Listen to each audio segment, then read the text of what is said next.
Muito boa noite, seguidores da página Ecoando a Voz dos Mártires. Aqui Déia Fernandes, começando essa live de terça-feira, exatamente às 22h18, nesse dia 15 de setembro. Hoje eu resolvi fazer uma live para falarmos sobre a questão do Paulo Coelho, porque eu tinha feito lá no YouTube ontem, mas tive que retirar o vídeo, né? Aconteceu isso, mas eu resolvi fazer aqui e vou lançar mais tarde no YouTube. Então, é, eu peço a compreensão de vocês, né? Vou tentar ser resumida hoje, é um pouco difícil. Eu confesso que uma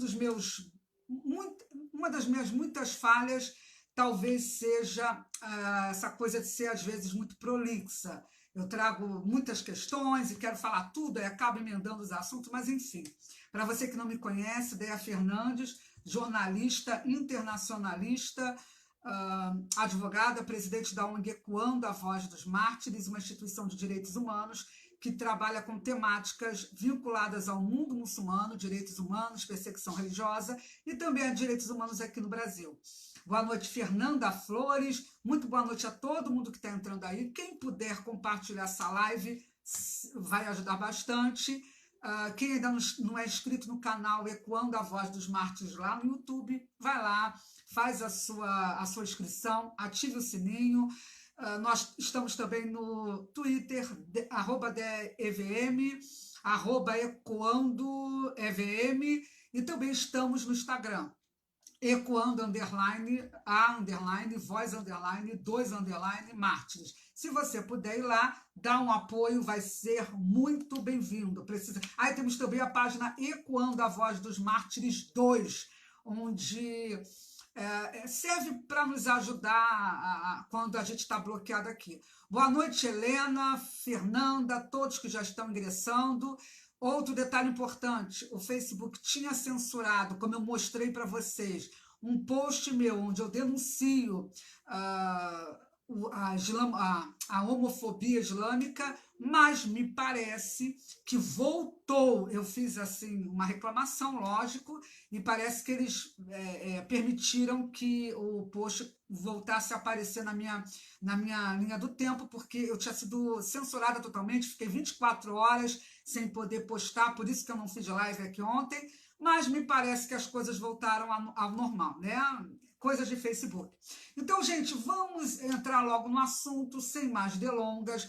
Eu escrevi também um assunto, ou melhor, esse tema hoje da live, quase todo, estará num artigo que eu já vou postar imediatamente, já estou postando agora, aqui nos comentários. Então, você que está entrando nessa live, eu acabei de postar o artigo intitulado Paulo Coelho, o Mago Sectarista. Aliás, eu acabei de ver que eu esqueci de colocar a aspa do final, né?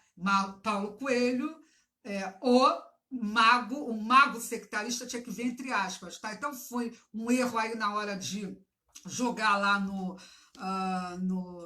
blog, né? E eu não sei se eu vou conseguir consertar, porque geralmente eu não consigo. Então, sem reclamação, tá, gente? É um erro de digitação e vamos ver, se der para consertar, eu conserto. Cuca, boa noite.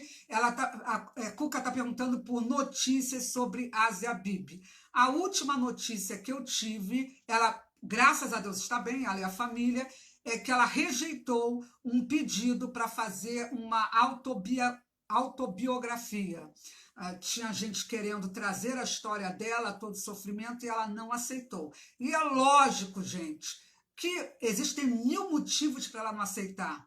Esta mulher, em qualquer país em que ela vive, ela não vai ter paz, porque existe fato, que é decreto islâmico contra ela, e ela é ameaçada de morte por diversos jihadistas, não somente no Paquistão, mas no mundo inteiro, né? Afinal de contas, milhares de pessoas no Paquistão se levantaram, inclusive lideranças religiosas, se levantaram contra a absolvição dela. A Asia Bibi é um milagre, enfim, a gente não explica, é um milagre, e é por isso, gente, que eu vejo como tão importante a gente continuar nesse trabalho de divulgar essas violações de direitos humanos e a perseguição contra cristãos. Asia Bibi só conseguiu ser o símbolo internacional da luta contra a lei da blasfêmia, ela só conseguiu todo o apoio necessário para que houvesse uma negociação diplomática a fim de retirá-la do Paquistão com vida. Isso só foi possível porque essa católica contou com uma grande rede de apoio, né? Então, por isso que eu gosto de dar visibilidade aos cristãos que estão sofrendo. Ô, Cuca, eu que agradeço pelo teu carinho, por você lembrar da Ásia. Eu é que agradeço por me dar a oportunidade de falar dela aqui. Eu que agradeço, tá bom? Estou preparando também, gente, para essa semana ainda uma live sobre o Líbano. A situação lá é dramática. Como eu já informei hoje, foi o terceiro incêndio em uma semana. Hoje foi um incêndio num shopping, tá? Que estava, na realidade, ainda em construção, mas o edifício já estava praticamente todo pronto, né? E as pessoas acham que a coisa aconteceu assim sem querer. Não é bem assim. Então eu vou falar essa semana sobre o Líbano, o perigo que é para termos regionais, para em termos geopolítico, ali, não somente na região, mas na própria Europa, o que pode acontecer ali no Líbano. A gente vai falar sobre as influências externas que estão causando mais desgraça lá no Líbano, inclusive a presença da liderança do Hamas lá no Líbano, tendo apoio do governo libanês, o que vai atrapalhar e muito ao Líbano para receber doações, mas isso a gente vai falar quando tiver no momento certo. E vou falar também sobre Moçambique, onde a situação é terrível. Mas chegando aqui ao Paulo Coelho, senão eu vou fazer uma live de 1 hora novamente, não é o legal, né, para o vídeo ter visibilidade. Como todos sabem, ontem houve uma polêmica muito grande envolvendo o bruxo, né? Eu digo bruxo, gente, porque um dos sinônimos de mago é bruxo, né?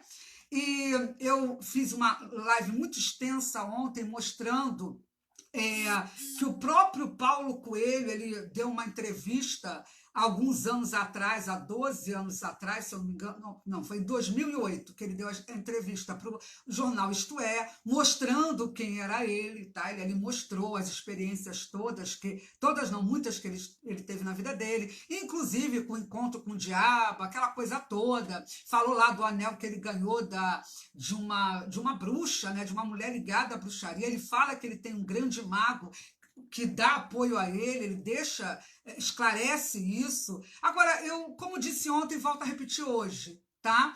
A Fernanda está perguntando, Déia, você viu que o Irã executou o lutador? Sim, eu vi, e eu vou dizer uma coisa, eu fiquei assim, tão chocada e tão revoltada que eu resolvi não fazer live, eu não fiz post, eu não fiz nada, porque quando eu estou muito irada, eu falo que não deve, sabe? E eu sei que ia ter seguidor que não ia gostar, porque eu ia meter o pau no Trump. Eu gosto muito dele, respeito, mas, gente, eles chegaram uma semana antes do lutador iraniano, lutador de luta livre. Ele chegou no Twitter e pediu ao Irã para não executar, disse que os Estados Unidos agradeceriam muito. Ele tweetou 2 vezes esse assunto. Qualquer um sabe que qualquer assunto em que Trump se meta vai causar uma ira naquela ditadura sanguinária terrível. Não era para o Trump ter feito aquilo, isso só aumentou o ódio daquela ditadura sanguinária. Um moço de 27 anos foi morto, o que também me revoltou. Obrigada até por você entrar nesse assunto, que é bom a gente também esclarecer. Me revoltou também que a imprensa, inclusive desse povo aí do Globo, trouxe em algumas manchetes que, assim, lutador iraniano é executado sob acusação de assassinato ou de homicídio. Eles jogam sob acusação por quê? Para tornar a vítima em réu, em merecedor daquela pena. E eu quero esclarecer, aquele lutador, ele não matou ninguém, ele deixou bem claro que houve uma confissão que apresentaram, inclusive na TV iraniana, que foi forçada, foi abaixo de tortura, ele não matou ninguém, né? E a gente sabe que isso é comum na ditadura iraniana. Todos os presos políticos são forçados, torturados a assinar confissões de crimes que eles não perpetraram. E o triste é que ele tem um irmão com mais de 20 anos de pena e um outro irmão com mais de 50 anos de pena. Então, imagina essa mãe perder um filho e, assim, correndo, né? Porque, volto a repetir, a ira de Trump ajudou, porque o que acontece? Como o Trump também acabou dando muita visibilidade, e vem a associação de atletas, a associação mundial e tal, e isso começa a levantar nas redes, mas colocou o maior inimigo. Muito boa noite, Lucimar, muito boa noite, Patrícia, muito boa noite a todo mundo. Olha só, a Patrícia está falando aqui do Raul Seixas, que vivia era amigo, parceiro, inclusive, desse Paulo Coelho, e, gente, é aquela coisa. Ele diz, inclusive, que ele usou tudo quanto é tipo de droga, ou muitos tipos de droga, não fala tudo, né? Mas, inclusive, cocaína, que ele deixou de usar cocaína quando viu o Raul Seixas lá passando mal por causa de uma possível overdose e tal. Aí ele fala de todas as peripécias dele, né? De experiências homossexuais, ele conta e tal. Só que, eu sou sincera para vocês, eu não tô nem aí para a vida desse mago bruxo ou bruxo mago. Eu não tô nem aí. Se ele teve experiência com demônio e tem todo um vínculo por ações que levam para o satanismo, por ações, pelo que ele fala, que levam ao satanismo, até porque é aquela coisa, no satanismo dificilmente alguém chega e fala, eu sou satanista.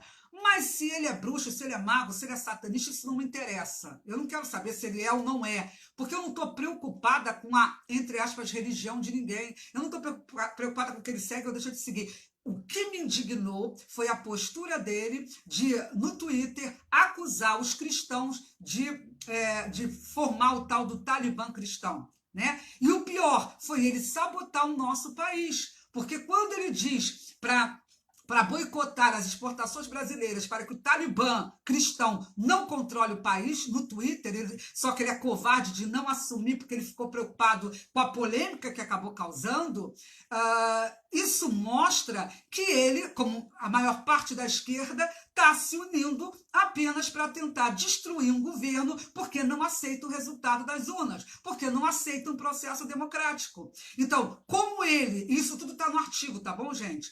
Inclusive links. E como ele defendeu abertamente o ex-presidiário Lula, que hoje foi condenado, salve o Ministério, condenado não, denunciado, salve o Ministério Público Federal, foi denunciado a mais um dos crimes que ele tem aí no seu currículo, por lavagem de dinheiro.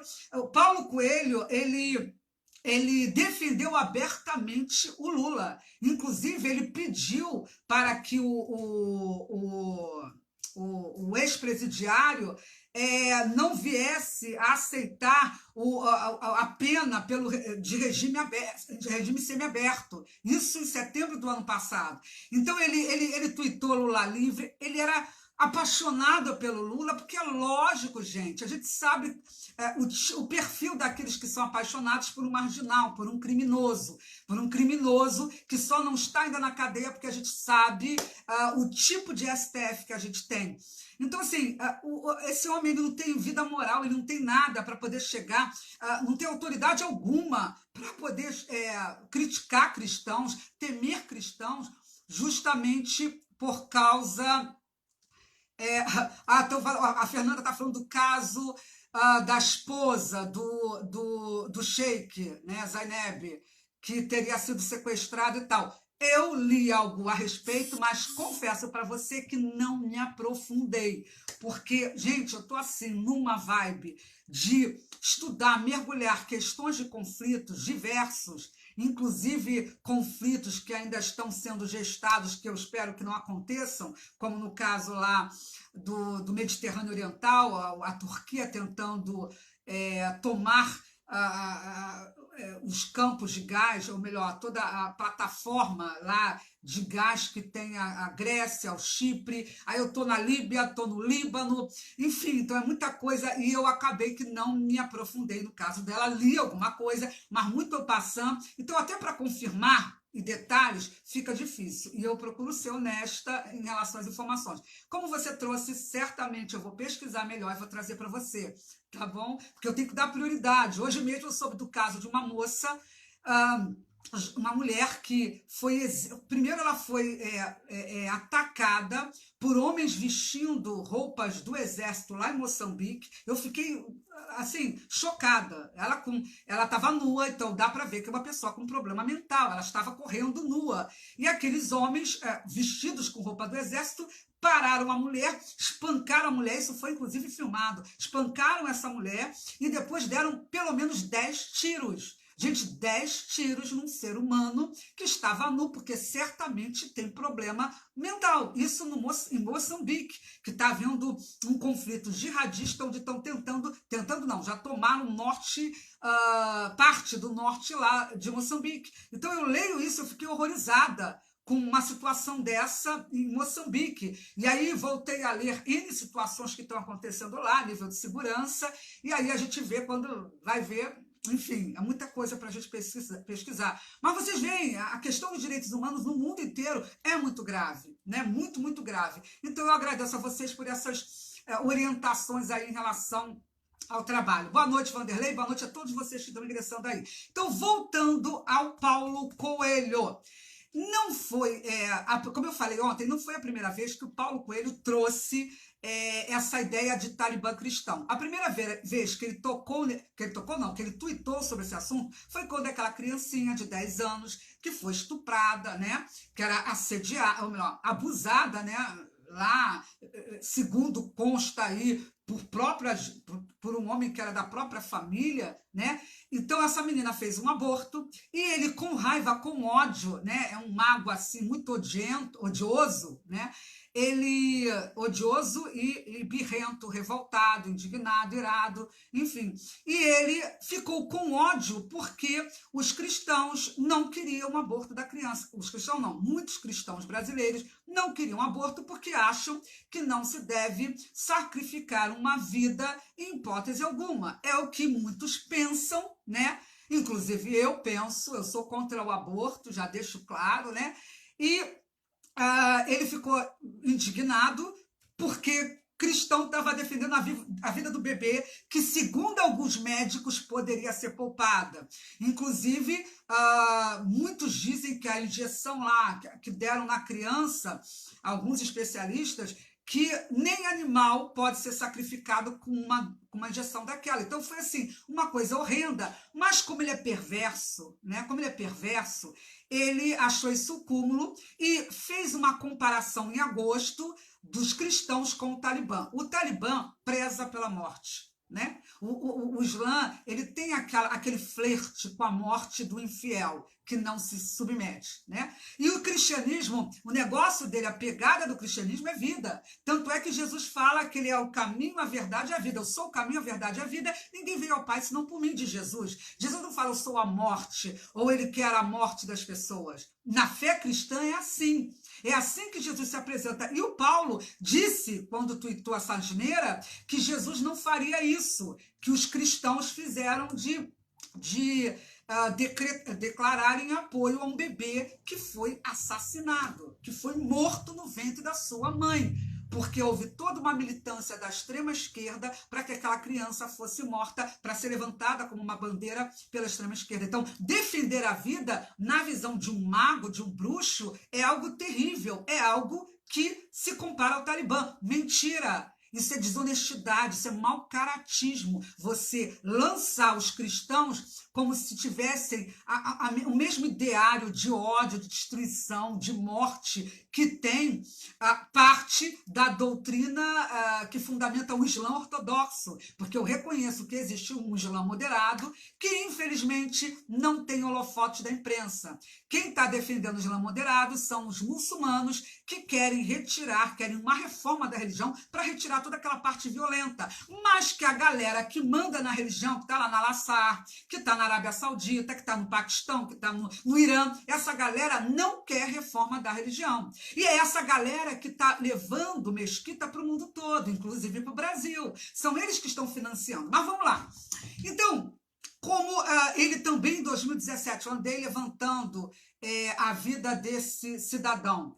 Em 2017, ele tuitou também quando a Líbia tomou uma decisão de queimar os livros dele, os livros do Nietzsche e de outras figuras intelectuais no mundo muçulmano, no mundo árabe, tá?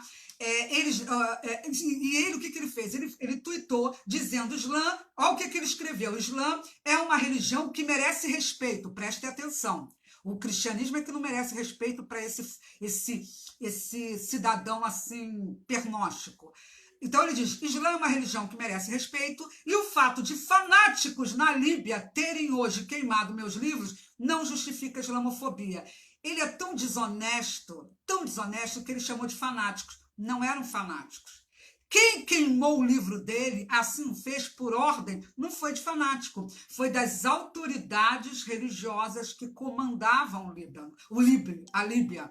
Então não foram fanáticos assim, doidos, que resolveram lá. Não, foi uma decisão governamental, porque segundo as autoridades islâmicas, segundo essas autoridades, os livros tinham uma inclinação para a questão sexual, né? Enfim, e também os livros que foram queimados, e também se levantaram contra a doutrina islâmica. Paulo Coelho, se ele fosse honesto, ele iria reconhecer que no mundo islâmico toda a literatura que bate de frente com os ensinamentos do Islã é banida. É banida, não é aceito esse tipo de ensinamento. Aliás, ele defende tanto o Islã, e será que ele sabe qual é a pena do Islã para a bruxaria? Será que ele sabe o que já aconteceu com alguns bruxos e magos lá no mundo muçulmano? Né? Então, ele dizer que respeita, que a religião merece respeito, uma religião que em todos os países onde ela vigora existem violações de direitos humanos sérias, com base nos escritos sagrados, no Alcorão, na Suna, né? Então, assim, ele dizer que o Islã merece respeito em 2017, mesmo tendo seus livros queimados pelo próprio governo, que era assim com Lula, que a gente também tem que lembrar, o amigão do criminoso Lula não trouxe a ideia aqui de que o Gaddafi, o falecido Gaddafi, que era o governante mor ali do Líbano, era o ditador que estava há mais de 40 anos no poder, ele nem se meteu nisso, sabe? Porque o Gaddafi é muito amigo de bandido, era muito amigo de bandido, porque tinha toda uma ligação ali, mas diante do Islã não tem amizade. Ou você obedece, ou você obedece. Bom, continuando. Aí, como ele chegou e disse que jogou que existiria um talibã cristão que quer controlar o Brasil. Perdão, gente. Peraí, deixa eu beber uma água, tá? Eu mereço. Então, gente, como ele disse que existia esse talibã cristão que quer controlar o Líbano, eu resolvi estudar um pouquinho, ler um pouquinho sobre o que o mundo islâmico anda aprontando na Suíça. Porque o covarde quer destruir o Brasil, quer sabotar o Brasil, porque tem ódio do Bolsonaro, né? Aquela coisa, né? A paixão dele é por um bandido, né? Mas, enfim. Então, como ele tem ódio de Bolsonaro e ódio dos cristãos, ele quer sabotar, porque destruindo o Brasil, ele tem como dizer, viu, eu tenho razão. Só que ele não tem esse poder de influência, ficou muito claro, né, que ele é tão desprezível quanto o condenado Lula, né, que daqui a pouco, se bobear, tem mais uma condenação aí. Se depender da denúncia do MP, ele já está de novo atrás das grades. Se bem que tem o STF, mas deixa para lá. Então, o que eu fiz? Ele chama os cristãos brasileiros de talibã. Aí eu fui pesquisar a Suíça. Se na Suíça, que tem uma comunidade muçulmana bem, entre aspas, exuberante, será que na Suíça existe algum tipo de movimento extremista islâmico? Porque o Paulo Coelho manda respeitar o Islã. Mas será que na Suíça o Islã que está lá respeita a diversidade? Então, eu comecei a fazer um tour aí para mostrar o que é o Islã lá na Suíça, não denunciado, não condenado pelo bruxo covarde, hipócrita, sectarista. Porque é isso que o Paulo Coelho é, sectarista. Ele sabe que espírita, candomblessista, ateu, homossexual, bissexual, não interessa a tribo que seja. Milhões de brasileiros, a maioria dos brasileiros, de diversas nuances ideológicas e religiosas, votaram em Bolsonaro porque tinha gente que nem gostava do Bolsonaro. Votou porque cansou de uma corja bandida que, infelizmente, estava arruinando o nosso país. A gente vê Lula, a gente vê um monte de gente aí que já foi condenada, Zé Dirceu, né, Palocci e tantos outros por aí. Então, o Brasil cansou disso. Foi disso que o Brasil cansou e votou em Bolsonaro. Então, chega ele e dá esse pau porque tá com ódio dos cristãos, porque ele não bateu em espírita, ele não bateu em candomblessista, nada disso. Ele bateu no Talibã cristão porque ele queria bater de frente, principalmente com a ala evangélica, que ele sempre odiou, né? Então, vamos ver como é que é o Islã lá na Suíça. Ele é bonitinho? Tem Talibã lá? Primeira notícia que eu quero trazer para vocês, que é de dezembro de 2019, tá? Erdogan, o turco, que já faz um inferno no mundo inteiro, tá? E eu não vou entrar em detalhes, como eu fiz na outra live, falando algumas sutilezas atrozes, algumas ações genocidas desse carniceiro, né? Inclusive, ele está ajudando a desestabilizar o Líbano, ele está ajudando a desestabilizar todo o Oriente Médio, né? Enfim, ele tá com briguinha lá com a França, tem todo um detalhe aí. Mas Erdogan, quando esteve lá na Suíça, ele fez um discurso para o povo turco que está lá, porque existem muitos turcos lá na Suíça. E quando ele fez esse discurso, ele simplesmente disse para os muçulmanos turcos que estavam ali e que vivem na Suíça. Ele disse: uma nação, uma bandeira, uma casa, um Estado, então continuamos. E ali, preste atenção, uma nação. Ele disse para esses turcos não se integrarem à Suíça. Ele deixou claro, assim como ele fez na Alemanha, tá? Ele também já fez esse discurso na Alemanha. Ele deixou bem claro que o muçulmano ele só deve satisfação e integração em relação à doutrina de Alá, né? Então ele faz esse discurso, tá? E o pior, ele depois que ele faz o discurso dizendo que a nação que importa é a nação islâmica, é o mar. O que é um mar, querido? Você que nunca ouviu falar. O mar é a grande comunidade muçulmana, em detalhe que eu vou trazer, que eu não falei na live de ontem, tá? Um detalhe, a Turquia já vem sendo reconhecida por muitos muçulmanos que vocês chamariam de extremistas no mundo muçulmano, e nem todos, né? Porque muitos palestinos que não são considerados extremistas, apesar de quererem a morte dos judeus, né? Apesar de apregoarem a morte dos judeus, enfim, muitos palestinos já estão levantando a bandeira de que Erdogan é um novo líder mais importante no mundo muçulmano. Esse movimento de apoio a Erdogan, esse movimento de reconhecer Erdogan como uma liderança importante no mundo muçulmano, está crescendo de uma forma que já está começando a assustar alguns analistas que trabalham essa questão ali. Porque é isso que ele quer. Ele quer levar a Turquia a ter hegemonia e está contando com muito apoio aí dos palestinos. Inclusive, ele deu a cidadania turca para um líder terrorista palestino, que esteve até de conversa fiada lá com ele, e a gente vai falar um dia só sobre isso. Então, quando ele fala sobre isso, o que ele faz? Ele faz a saudação rábia. O que é essa saudação? É uma saudação que simboliza, representa a Irmandade Muçulmana. A Irmandade Muçulmana é um grupo terrorista perigosíssimo, que inclusive alguns países como Arábia Saudita, Egito, já reconheceram como uma organização terrorista. Erdogan é assim fechadinho com a Irmandade Muçulmana e deixa claro isso para os seus seguidores. Queridos, sigam a Irmandade Muçulmana e acabem com a Suíça, né? Acabe com esse entendimento ocidental de que tem que aceitar direitos humanos, aquela coisa toda. E por falar em Erdogan, isso em janeiro de 2019, vários políticos suíços, isso não está na live de ontem, tá?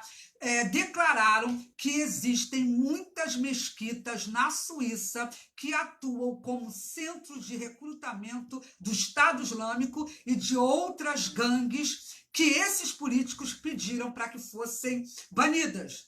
Então, prestem atenção.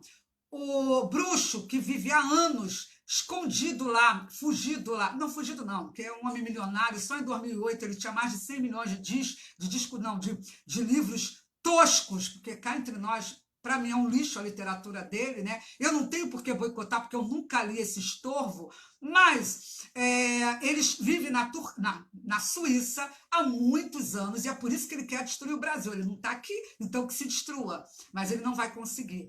Então, ele fala do Talibã cristão, e esquece que não existe, o cristianismo não tem nenhum fundamento para discurso de ódio, para crime, seja lá contra quem for, mas lá no país onde ele vive, os próprios parlamentares denunciam que tem muitas mesquitas lá, mesquitas financiadas pelo mundo islâmico. E sabe qual é uma das instituições religiosas que tem fundamento, segundo esses parlamentares, para recrutar jihadistas lá na Suíça para trabalhar junto, para lutar junto, ou melhor, dar uma base ideológica, uma base doutrinária para fazer a cabeça dos jihadistas e se inclinarem para os lados do Estado Islâmico,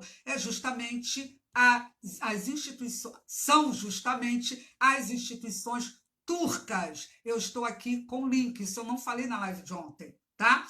Então, segundo esses parlamentares, existe uma cadeia que liga as instituições religiosas controladas pelo Estado turco ao recrutamento do Estado Islâmico.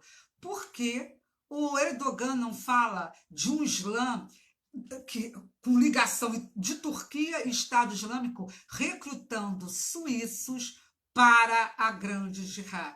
Ele não fala. É mais fácil ele atacar um povo pacífico, um povo que respeita a liberdade de expressão, como os cristãos, do que atacar quem está lá tentando destruir a Suíça. É um covarde. Isso é o pior covarde que pode ter, que ele não assume o risco que está lá dentro do próprio estado onde ele vive. Gente, eu não estou vendo os comentários, só depois, de repente, até eu dou uma olhadinha, mas eu não estou vendo porque eu estou acompanhando aqui, correndo os assuntos que eu precisava trazer. E outro detalhe, em 2019, em julho de 2019, houve uma pesquisa lá na Suíça mostrando que 40% dos 130 militantes islâmicos, leia-se, jihadistas, que eram conhecidos já na Síria pela inteligência do país, eles estavam recebendo pagamentos da Previdência, principalmente seguro-desemprego e seguro-invalidez, né? Ou melhor, e benefício por invalidez. Então, queridos, ele chama os cristãos, ele ataca covardemente esse sectarista. Ele é sectarista por quê? Porque ele cria um discurso de ódio e ataca somente os cristãos. Porque na religião dele, que eu não sei se é satanista ou seja lá o que for, eu não posso aqui afirmar, apesar dele ser um homem muito trevoso, né? Um homem lá que ele mesmo diz que usa lá o tal do anel lá da serpente que uma bruxa lá deu para ele.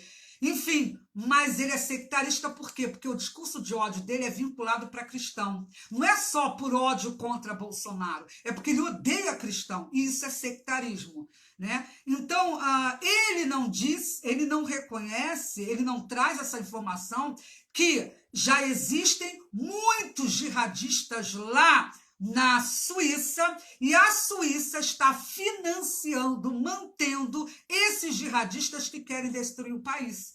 Então, o Talibã, Paulo Coelho, mago de quinta categoria, enquanto você acusa cristãos de desejarem controlar o país, cristãos que não fazem nenhum mal para vocês, nem para ninguém, que coisa horrível, nem para ninguém, no país onde você vive está cheio de terrorista bancado pelo Estado. Aí eu pergunto, hipócrita, então eu posso dizer, já que o Estado suíço banca.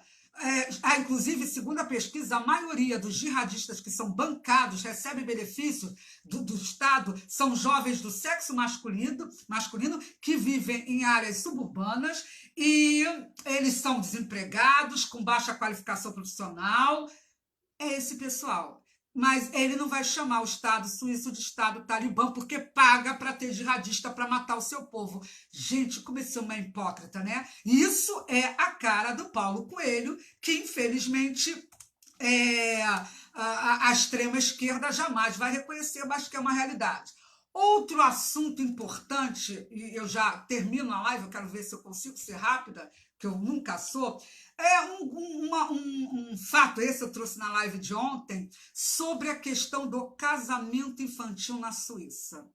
Queridos, lá na Suíça, pela lei, uma criança não pode casar com adulto, ou seja lá com quem for, né? Pode ser jovem, adolescente, não pode casar. A lei proíbe.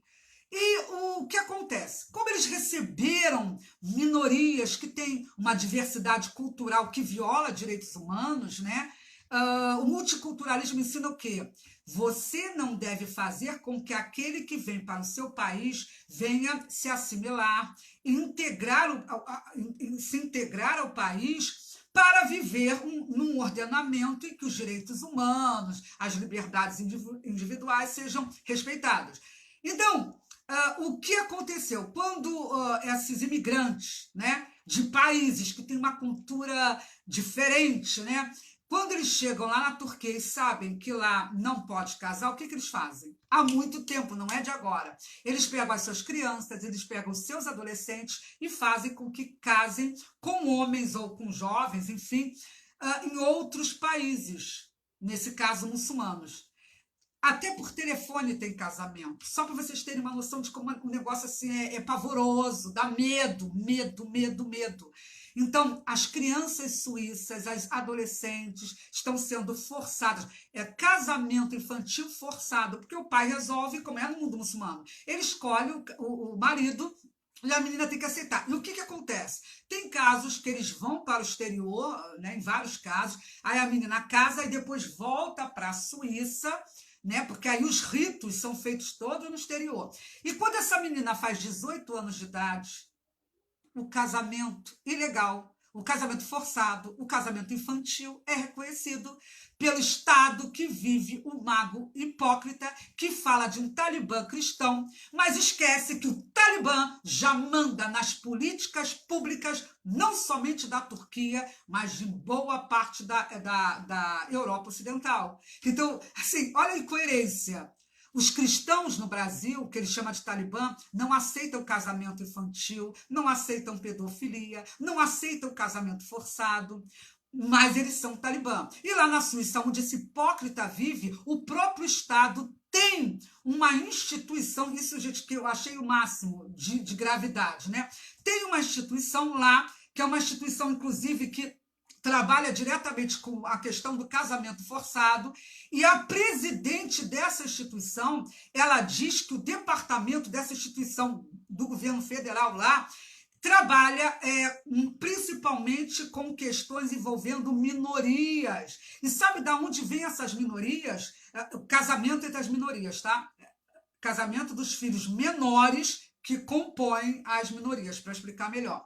Então, diz que a maioria dos afetados, a presidente dessa instituição, eles vêm do Iraque, Islã, que é a religião. Eles vêm da Síria, Islã. Turquia, Islã. Eles vêm também da Somália, onde tem a religião islâmica. E, assim, um detalhe, uma coincidência. Esse pessoal que faz casamento forçado infantil também vem muito do Afeganistão.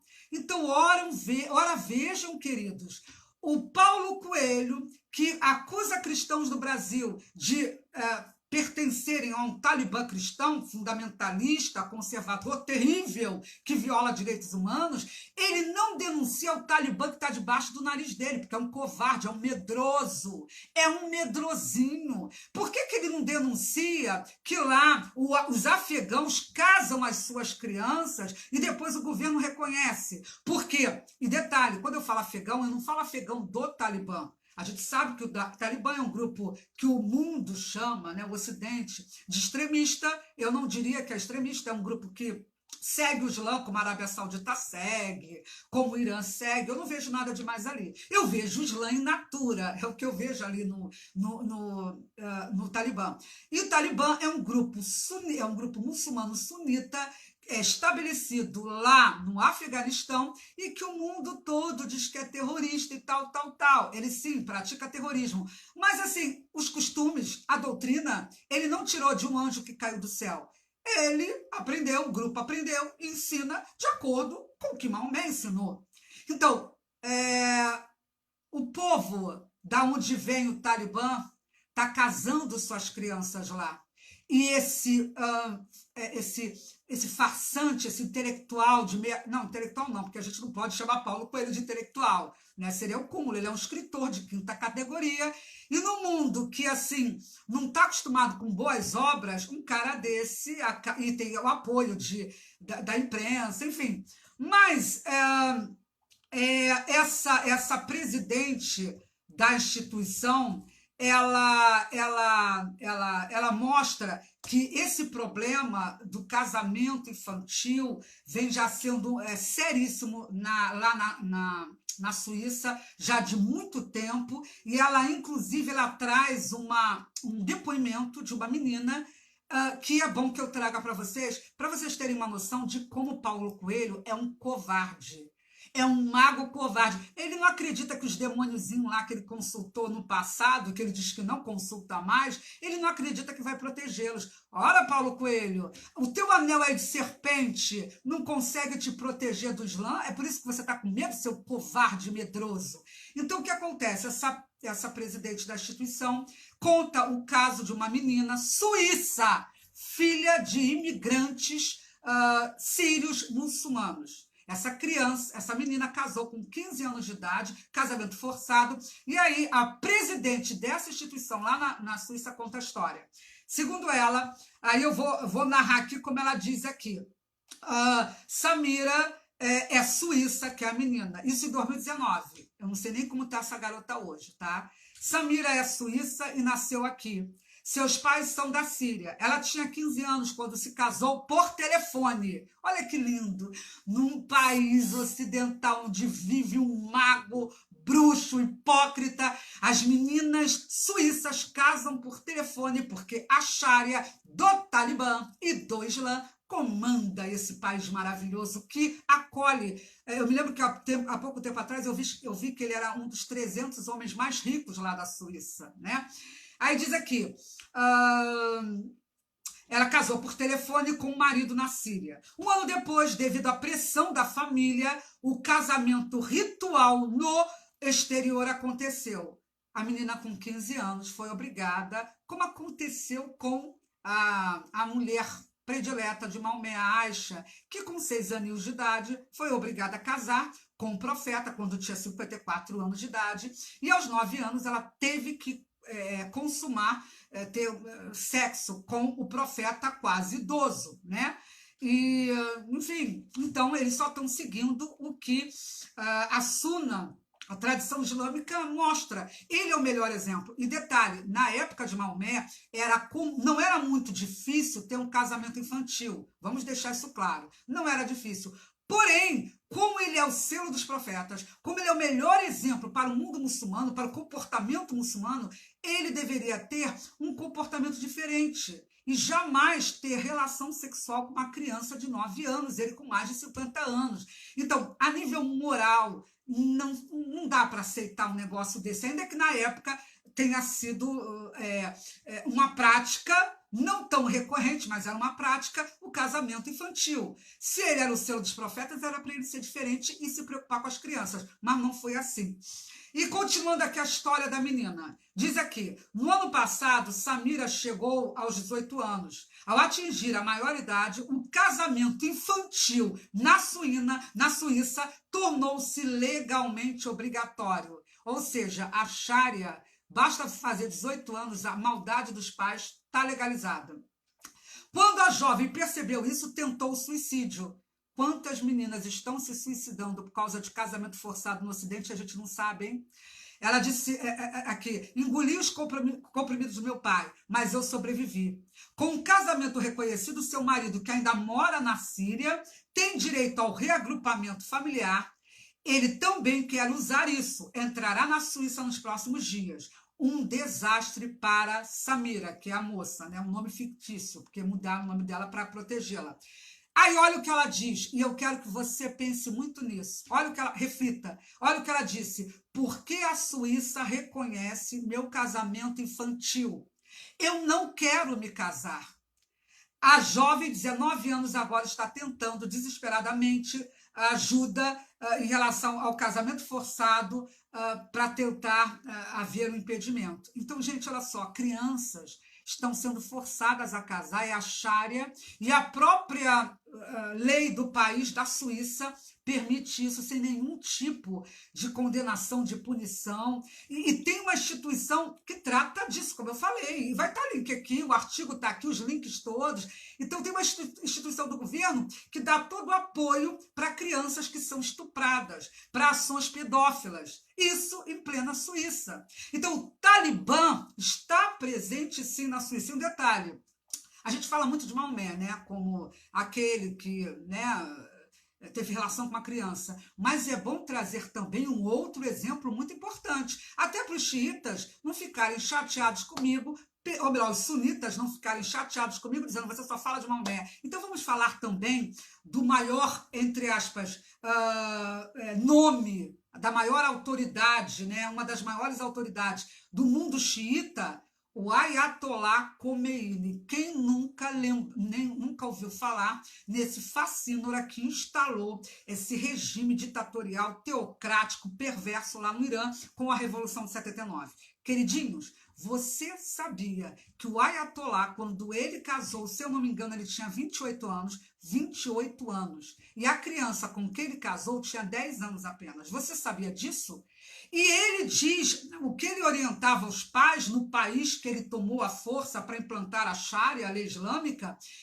Ele casa com 28, a criança com 10 anos, e ele disse que seria muito bom que as crianças, como é que ele fala? Eu tenho até aqui, eu queria usar as palavras dele para não sair do que ele falou. Cadê? Deixa eu ver. Eu não estou aqui com as palavras dele, mas enfim, ele diz que seria muito bom que as crianças, as meninas, não perdessem o sangue nas suas próprias casas, ou seja, não menstruassem no meio da família e que elas já tivessem relação sexual assim que, gente, é isso. Começou a puberdade, segundo a lei iraniana, é lei. Os pais podem casar sua filha com 10 anos de idade, com 9 anos, tá, a lei. E o pior, gente, a gente vê o que aconteceu no Irã recentemente com uma menininha de 13 anos. Ela se apaixonou por um homem, só que a família não queria o casamento, porque também tem isso. Um homem bem mais velho que ela, a família não quis, uma jovem, 13, uma adolescente, resolveu fugir com o homem. Não aconteceu nada com o homem quando ele foi localizado, ele não foi punido severamente. A menina avisou, olha, vão me matar. Meu pai não aceita essa situação. O que aconteceu? Levaram essa menina para casa, mesmo ela avisando que o pai ia matá-la. E quando ela estava dormindo, sabe o que aconteceu, queridos? Ela foi degolada. Ela foi degolada pelo próprio pai. E o cúmulo, mas por quê? Gente, tudo bem. Crimes de honra no mundo islâmico é algo praticamente não é natural. Inclusive o Irã, ele dentro da sua legislação, como outros países também, ele estimula essa prática. E o pai dessa criança, eu acompanhei esse caso, o pai dessa criança procurou o genro, olha que absurdo, olha que coisa psicótica, o que uma doutrina extremista não faz. Ele procurou um genro que é advogado e perguntou, olha só, se eu matar minha filha, vai ter pena de morte? Porque lá tem pena de morte, se a família perdoar aquele que assassinou alguém, aí é perdoado, né? Mas ele falou assim, tem pena de morte para mim? O advogado, não. Você vai pegar no máximo, se eu não me engano, entre 9 e 10 anos, se eu não me engano. E aí, quando ele descobre que ele ia ficar pouco tempo na cadeia, degolando a sua filha, a lei do Irã, a lei penal do Irã, o estimulou a cometer esse crime. E quando ele matou, isso chamou muita atenção no Irã, muitas mulheres se levantaram e tal, o chefe religioso lá, o chefão do judiciário, disse, olha, isso vai ser punido energicamente para enganar o mundo. Sabe o que aconteceu? O Facínora, que degolou a própria filha, tomou apenas 9 anos de prisão.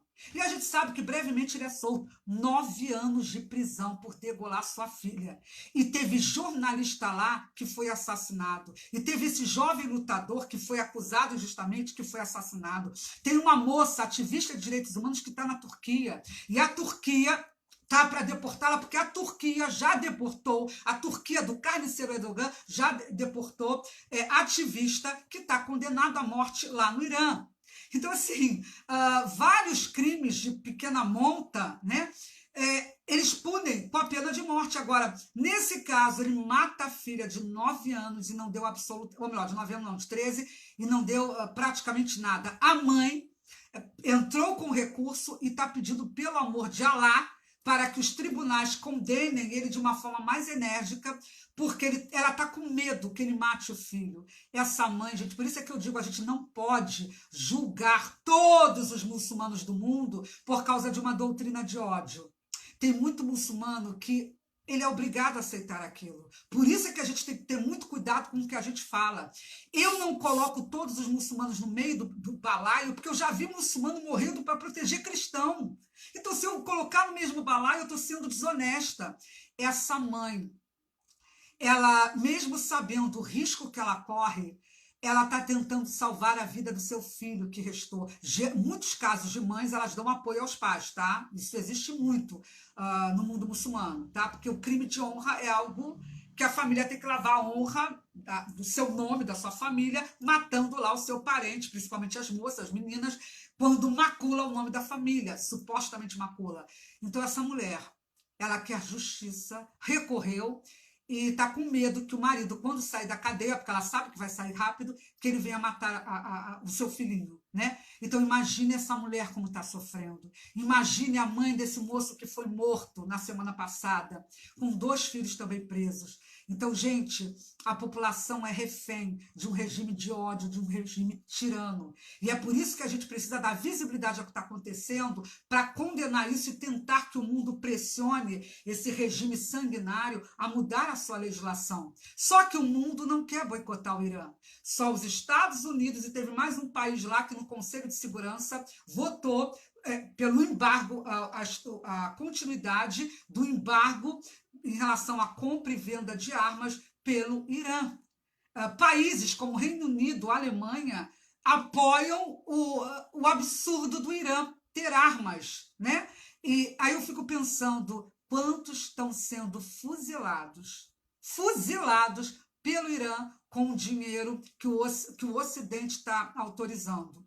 Então, assim, são situações, e para quem quer mais uma doutrina rapidinha, eu vou trazer do doutor Abid al-Hamid al-Ubeid. Não, dele não, vou trazer de outro, doutor Salih, porque ele é um especialista iraquiano. Vamos deixar o Iraque de lado? Vamos entrar num especialista que é clérigo proeminente e membro do conselho religioso mais importante da Arábia Saudita.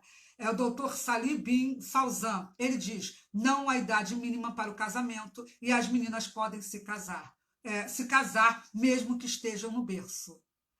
Um dos maiores clérigos da Arábia Saudita, que todo mundo está achando que é maravilhosa, que está abrindo, que está sendo... Ele diz que uma criança, um bebê, os pais podem casá-la de forma forçada quando ela está no berço. Preciso falar mais alguma coisa? Então, gente, eu não vou mais aqui me alongar. Eu precisava trazer esse meu repúdio, essa minha revolta de um escritor obscuro que foi para a Suíça porque é um incompetente, não estava conseguindo no Brasil a opulência que ele queria com as suas obras toscas, medíocres.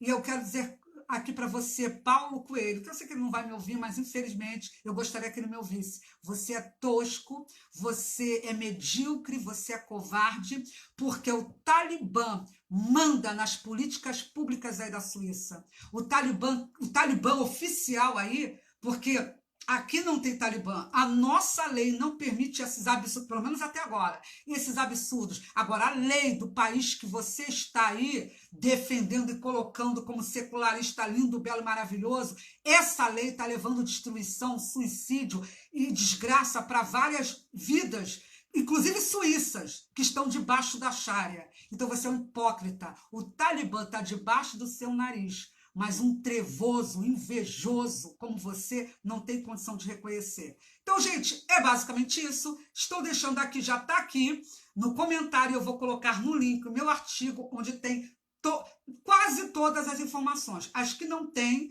eu vou colocar os links aqui abaixo, porque eu gosto de provar tudo que eu falo.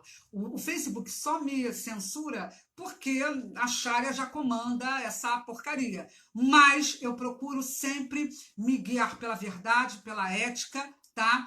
E eu quero agradecer a vocês que estão aqui assistindo. Eu espero que compartilhem ao máximo essa live. Vamos mostrar que Paulo Coelho é um vendido para a Sharia, tá? Porque se ele arrasa os cristãos do Brasil, mas não faz crítica ao Islã, diz que o Islã deve ser respeitado, quando a Sharia está destruindo vidas na Suíça, ele é um hipócrita. E como hipócrita, ele tem que ser exposto mesmo. Islã ortodoxo não merece respeito. Eu só respeito o reformador muçulmano, que mete a cara a tapa para pedir reforma na religião. Esse é o respeito. As vidas dos muçulmanos que são reféns desses regimes teocráticos, eu respeito e luto por elas, pelos direitos humanos dela. Mas regime baseado nesse Islã que esse hipócrita defende, eu estou aqui para denunciar. Então, trevoso que anda com a serpente no dedo, ele de fato é a maior serpente que teve nesse país. Graças a Deus que ele não vive mais aqui.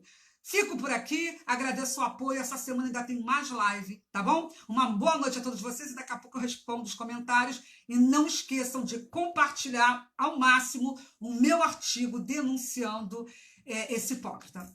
Beijo grande e até a próxima.